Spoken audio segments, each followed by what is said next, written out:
The following podcast is a proud member of the Blue Collar Roots Network. Find all the shows by visiting bluecollarroots.com. You found the Building HVAC Science Podcast. Here's the host, Bill Spohn. Welcome back to the Building HVAC Science Podcast. Today we'll be speaking with Brett Little. He's the program manager at the GreenHome Institute. He approaches sustainability with thoughtfulness, enthusiasm, and engagement. In addition to providing consulting and verification services on thousands of residential green certified homes, he oversees educational services, providing training or moderations for hundreds of events with thousands of attendees. Additionally, he takes personal steps along these lines and shares his experiences. Got some links in the show notes where he talks about his radon monitoring experiences, and he did an article with Build with Rise on the carbon zero home renovation journey that he took place.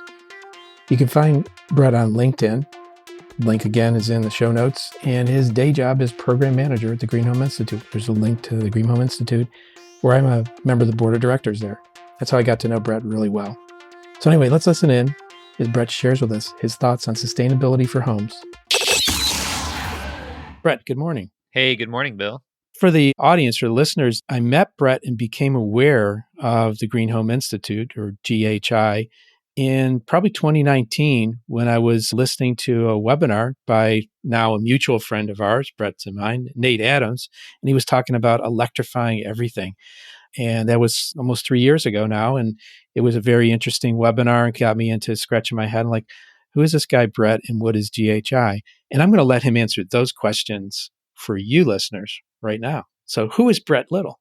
Yeah. Hey, everybody. Well, I'm just a normal guy who loves helping improve sustainability in the built environment as far as green building goes for residential homes, new and existing, a single family, multifamily, you name it. It's just something that I really enjoy doing. It first came out of a concern of climate change. Actually, interestingly enough, I didn't even know what climate change was until I started working at a coffee shop, and they were offering organic coffee, soy milk that was powered by wind turbines, fair trade things. And Wikipedia had just come out at that time.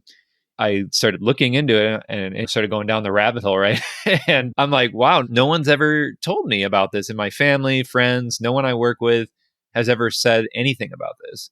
But this seems like a concern, and it seems like something should be done about this. So took the sort of extreme approach at the beginning where you stop driving and you just ride your bike 15 miles and back to work every day, and you stop eating meat and you stop putting on deodorant and yelling at people about not recycling. It was just horrible.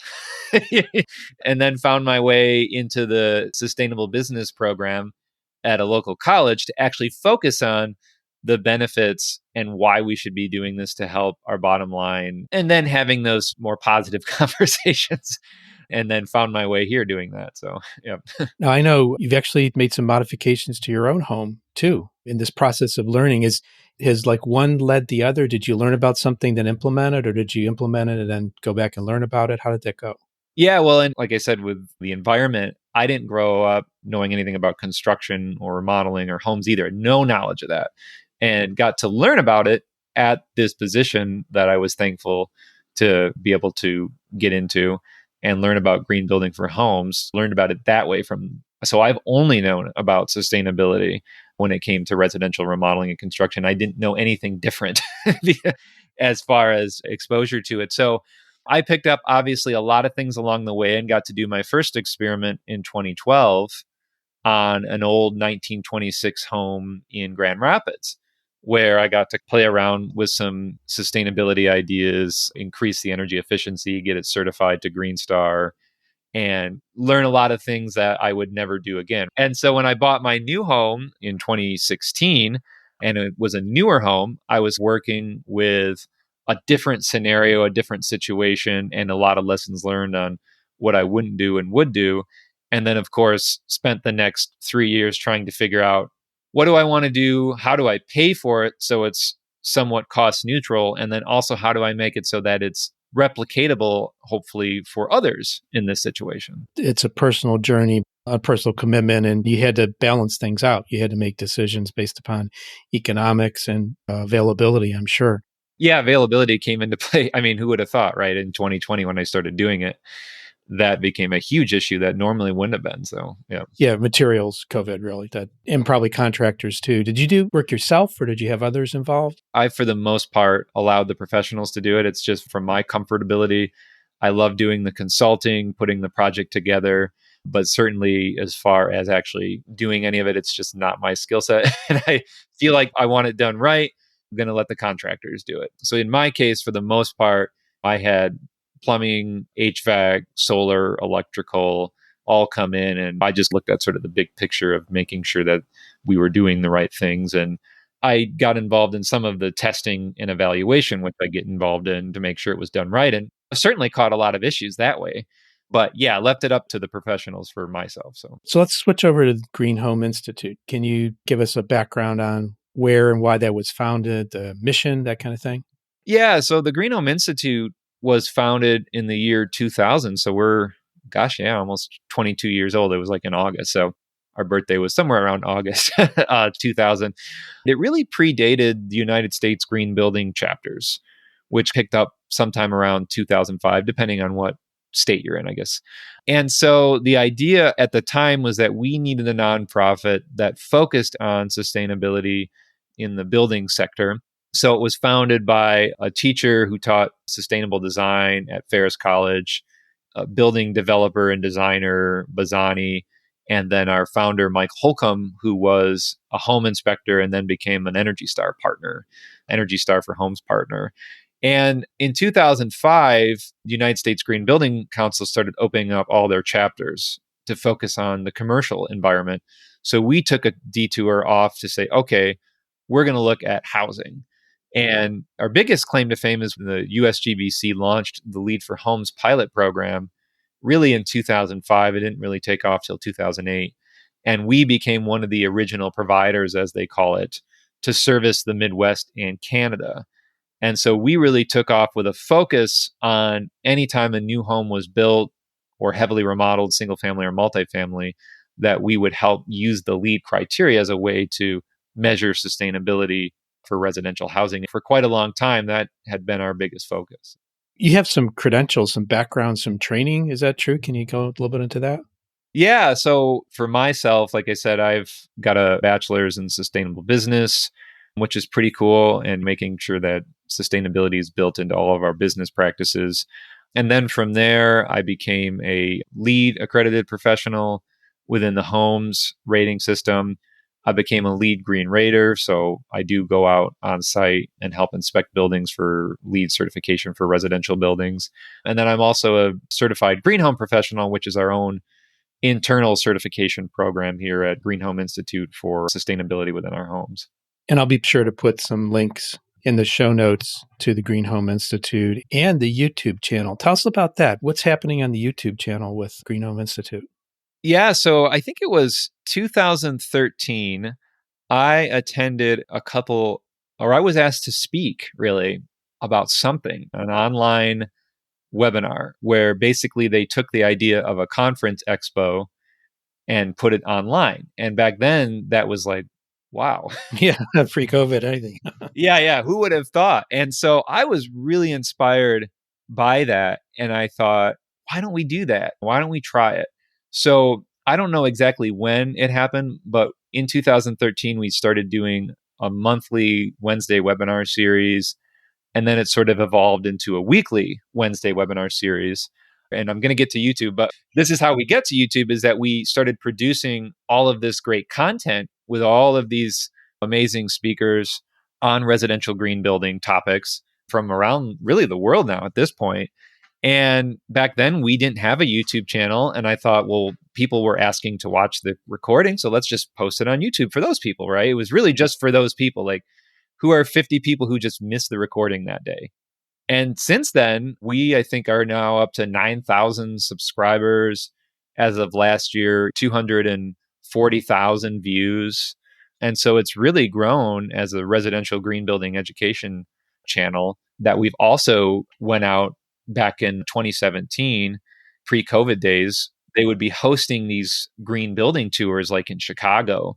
They would do a green home tour. So I just went out with my camera, with my tripod, and I would just go live on Facebook in front of these homes. And they knew I was coming. It wasn't like a surprise. Sure. This guy shows up. I knew the USGBC Illinois chapter, so they knew I was coming. But we just went live and just started following the normal tour around and recorded it. And it was terrible. It was shaky. People were giving us terrible comments. Like they were like, I'm going to throw up. I can't hear anything. I can't see anything. Like, Brett, you are the worst person in the world. Like, and yet we got huge ratings on those things. Like, people were watching them, they were liking them, and we were posting them on the USGBC's education channel as well for continuing ed. We obviously started getting really good at it and started bringing in a little more production to it and getting better. And then started hiring actual film producers to go out and film these home tours. And then I would just ask the technical questions, and then we would create a piece from there.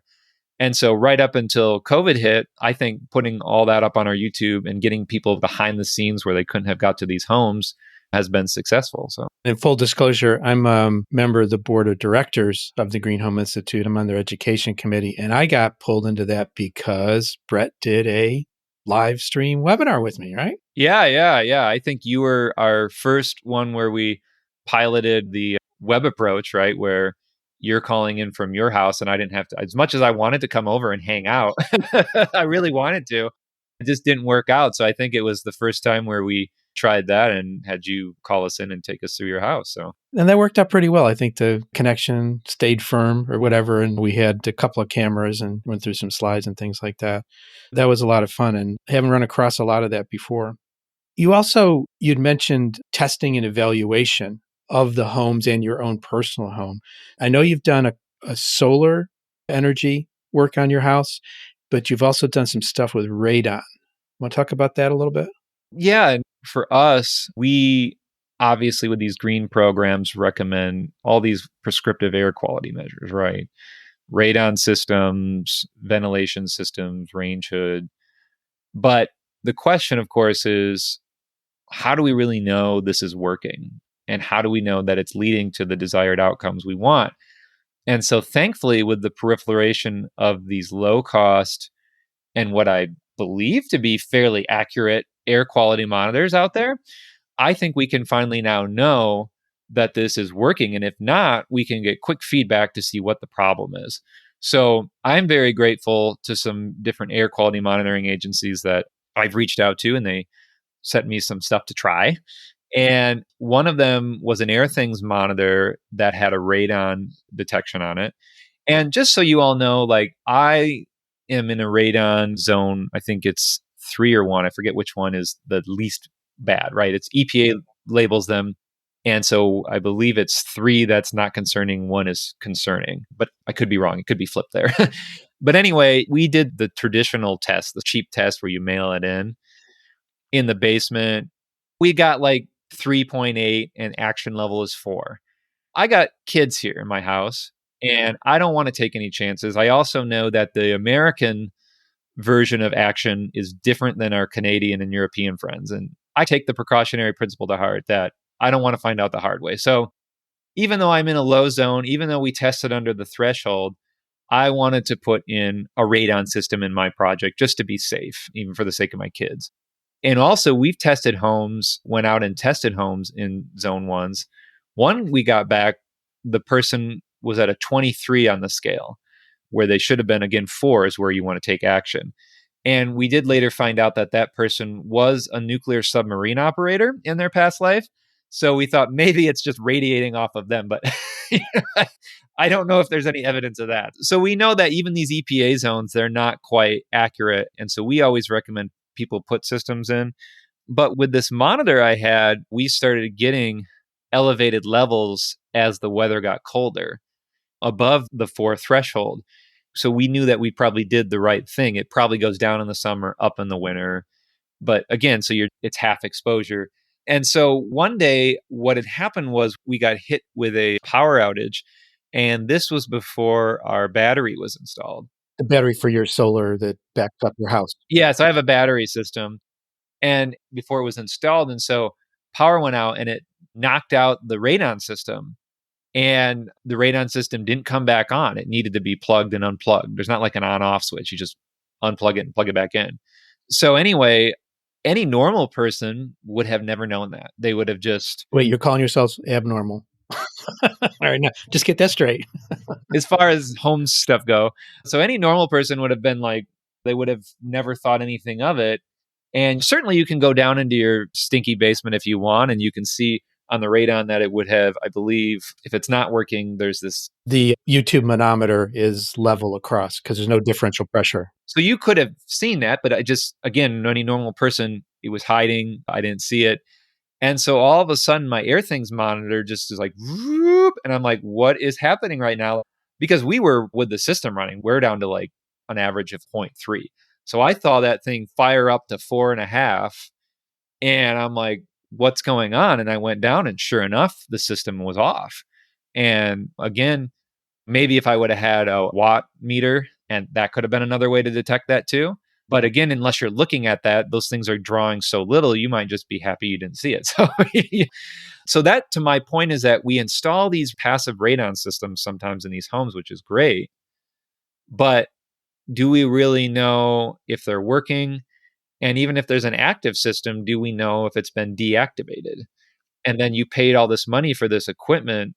How do you know that it's working? And so that's why I think these air quality monitors are pretty important.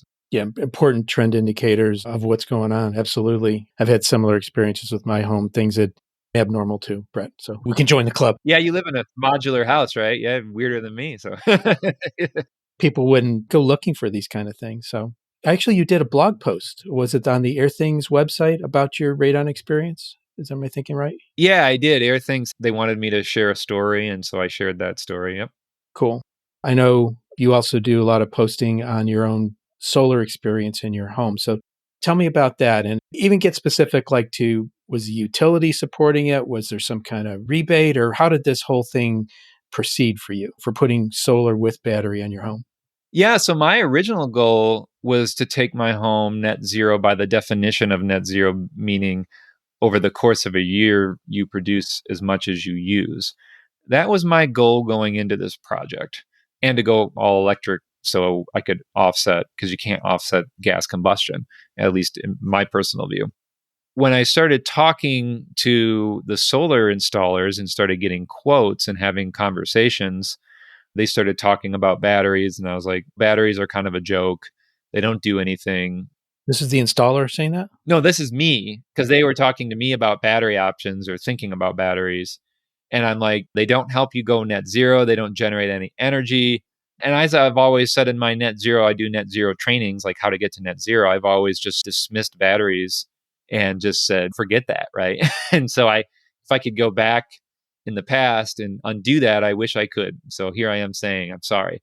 One of the things that had happened is I live in an area where I'm on well water. So when I lose power, I also lose water, which is really annoying. Like, I'm okay with no power. That's fine. But not having water is frustrating. So I was like, all right, I can see the battery was certainly more than enough to pump my well water and keep that up and running. But is that enough to justify just getting a battery? So the next question then was, well, what other benefits are there?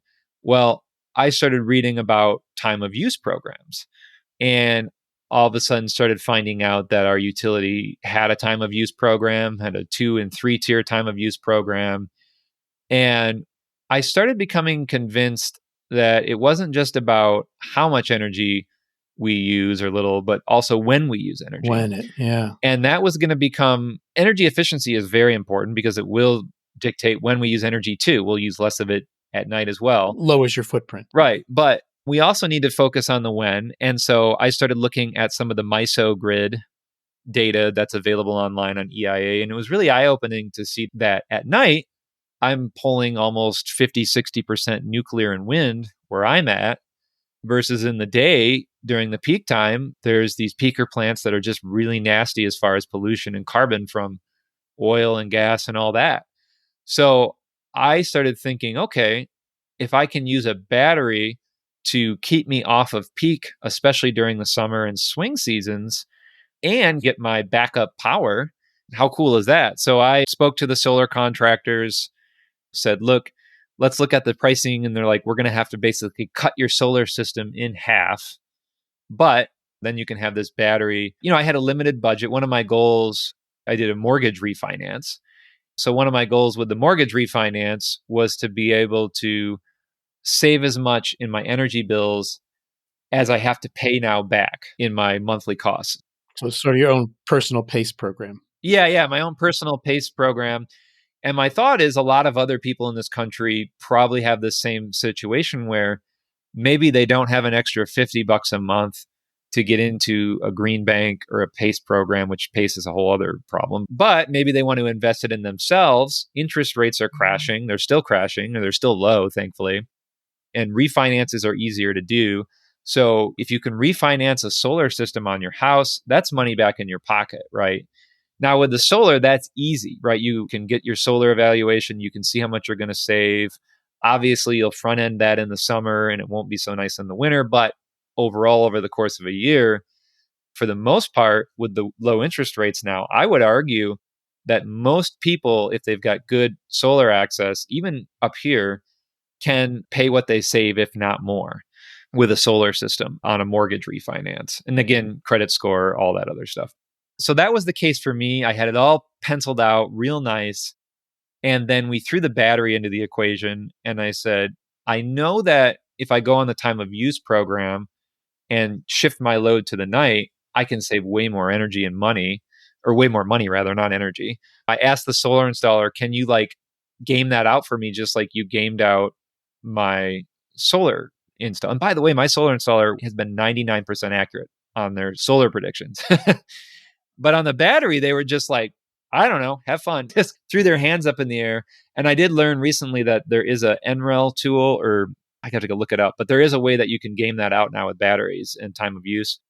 So I just kind of took a risk thinking, all right, I'm going to see how this works, because losing power and not having water is a pain. I know it'll keep me off time of use. Let's see how it goes. Let's experiment a little bit. So anyway, I ended up moving forward with that, and I downsized my system from 7 kilowatt hours, which would have got me to net zero, to 3.9 and a battery, a Tesla battery. And so far, I've got to run my numbers for the entire year. But by staying off that peak during the summer, my bills are way down. And of course, I have a more efficient heat pump and I have solar. But I also add an electric car, so you kind of have all this math I have to do. So Yeah, nothing, many variables changing at the same time. I want to break down a couple of the acronyms you threw out there. So if listeners aren't familiar, EIA is the Energy Information Administration, EIA.gov. Tons of information about energy consumption, sources, production. And you mentioned the MISO grid. Is that something? I forget that if it's MISO or MISO. Basically, there's grids all over the country and the Midwest. Yeah, which you're connected. Mine is PJM for Pennsylvania, New Jersey, Maryland, I think. Yep. Everyone heard about what happened last year. Texas has their own, right? ECROT or whatever. So technically, no matter what power plant you're on, I think no matter what, you're still really generating from the grid, because they buy and sell from each other, I think. So we're not power plant, but I meant to say utility companies. And then the other thing was PACE is Property Assessed Clean Energy. Not going to delve into it, but I just want to break down the acronym for people if they want to look into that a little bit further. And that happens both on the commercial and residential side, commercial with seemingly more success than on the residential side. And I would say what I specifically used was just a traditional construction loan. Yeah. I mean, it was just pretty normal. I just threw the label on personal PACE because it was what you did, but cool. Yep. And then NREL is the National Renewable Energy Lab. I actually used their PV Watts program to calculate my solar, but my solar installer actually used something called the Folsom program. And no, I'm glad you reminded me. It is PV Watts that can now break down your hourly predictions. Oh, now, wow. Now, I will say this, though. Our solar installers were much more accurate than PV Watts. Now, in credit to PV Watts, I ran the PV Watts scenario, and I don't know anything. But I came pretty close. Right. There's so many variables it asks you to put in about the array and everything like that. But it does come down to an hourly basis for you, which if you can find someone to run it more accurate, I think that would be pretty cool for a battery system. So With regard to some of the webinars that you've done, what are some of like the interesting highlights you could pull out? Maybe things that struck you that changed your way of thinking. You manage all the webinars. You're like the host, right? Yeah, I have to say I'm very selfish when it comes to the webinars because I'm like, You pick things you're interested in, right? It's just like my podcast. That's why I'm talking to you. what do I want to learn about? And turns out that there's like 200 other people who want to learn about it too, I guess. Yeah. So, Isn't that wild? yeah, and it works out really well. So I have to say, like, everyone I speak with, I walk away like, I got to follow up on that idea, that new concept, and it changes and steers me in another way. So it's hard to pinpoint, like, just specifically one thing. I also build, because we do continuing ed, I build out a quiz on each one. So I have to actually listen so closely that I'm trying to figure out, okay, what are 10 good questions and 10 multiple choice answers for those questions that trick you a little bit, but don't throw you off too much. And sometimes I have to rewatch the webinars just to write that down. I'm trying to think about some that had jumped out, but yeah, I literally on each one, I'm writing something, a new idea down on what can be done for that. So I know, for example, we did one recently on humidification and the importance of that. And I didn't really know that there was all these differences. I'm sure your audience is probably like, I know all this, but I didn't know there were all these differences between different types of humidifiers, steam humidifiers, and what the efficiency is on each one of those. So that was just something that I was like, oh, that's something I'm learning new. I thought there was just your traditional whole home humidifier, and that's the way it is. The GreenHome Institute, that's a membership organization, correct? Can you tell us a little bit about that? We've been a membership organization for a very long time, and just recently, over the last few years, rebuilt that. We just hit 200 supporting members as of this year, our largest ever. And it's made up of individuals, it's made up of students, it's made up of corporations. And specifically, we have some grant funds in West Michigan for affordable housing agencies who we throw a free membership their way for people working on that. So we have people in other countries who are members, and we've got a couple in Canada. Yeah, it's wild. Yeah. One of the cool things is just all these webinars we talked about. It's just you basically get instant access to those webinars. And then also, if you can't attend the webinar, but you want to pick up some continuing ed, we have a platform we've created where you can go in, as I mentioned, a quiz, watch the webinar, take the quiz, get the CEU, and it's completely free for all of our members. What are the types of CEUs that you offer? So right now we've got American Institute of Architects, HSW, LEED, we've got BPI, we've got some Passive House. We've been looking at more formally getting NATE ones as well. And then a lot of ours do apply to state design and other licenses. Every state is unique in how they enforce that.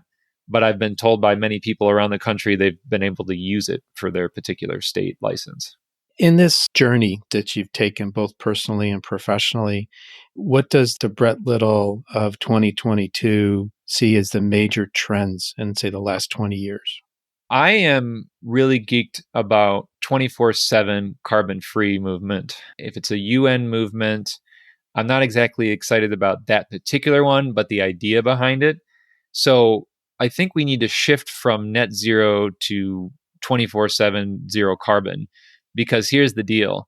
Like I said, I wanted to go net zero, but the joke about net zero is you basically just front load a bunch of solar onto the grid in the summer and use it to pay for your sins of using carbon in the winter. And it doesn't work because I still have to buy all that carbon in the wintertime, no matter what. I could have 10,000 solar panels in the summer and I could look really good and I could pay $0 or make money depending on if in your state or Minnesota. But at the end of the day, I still have to buy that carbon right now, heating my house with it, no matter what. So what we need to do is switch to 24/7 zero carbon. And it's a hard switch. It's a hard conversation to have. And I don't know how we're going to do it. It might involve hydrogen. I don't know. But I want to find out more and have some more sessions about that this year. And I'm excited to start that conversation. And I think net zero is on its way out, me personally. And I think it had its place and its time to move on. So that's where I'm at. And I hope to journey on that. And the same continuing that conversation goes into our building construction. So embodied energy, right? How much energy goes into the materials we're putting into our new buildings and renovations? And how do we get that down to a low carbon, zero carbon aspect? And that's going to be tough as well. But I think it's going to be worth having that conversation about that. And we started that last year, but we hope to do that more. And then also, as I was talking about earlier, was air quality in our homes and smart ventilation. I'm hoping to line up a smart ventilation panel this year where we can just talk about how when an issue happens in our house, we don't have to think about it and our systems can kick on to take care of it. That's the definition you're giving of smart ventilation. The sensor decides what the ventilation level needs to be, how long it needs to run until it reaches a improved set point. Yeah, or of course, you as the user tell it where you want it to be, and then it knows. So like, for example, if I burn something on my stove, my sensor detects that and it kicks my range hood down. So I see it working, but it's really clunky. Sometimes it takes 10 minutes to detect that pollution after I've been breathing it in. Other times it just doesn't come on. And so I'm not going to name any names or throw anyone under the bus here, but it's new, right? It's new stuff. So how do we get to a point where it's just, so it's not people like me who's messing around with it, but your average person who could probably care less, but just expects it to work. So I think those are going to be exciting things to see this year that I'm hoping to have more conversations about. We could wrap this up now and give our audience back their ears here in a couple minutes. And we've loaned them out for a little bit. You're definitely very enthusiastic, very thoughtful about your approach. Kudos on what you've done personally and professionally. How about a closing thought for the listeners and something regarding some myth that you see or misconception that's out there that's still long-standing and something you recognize as people don't quite get it?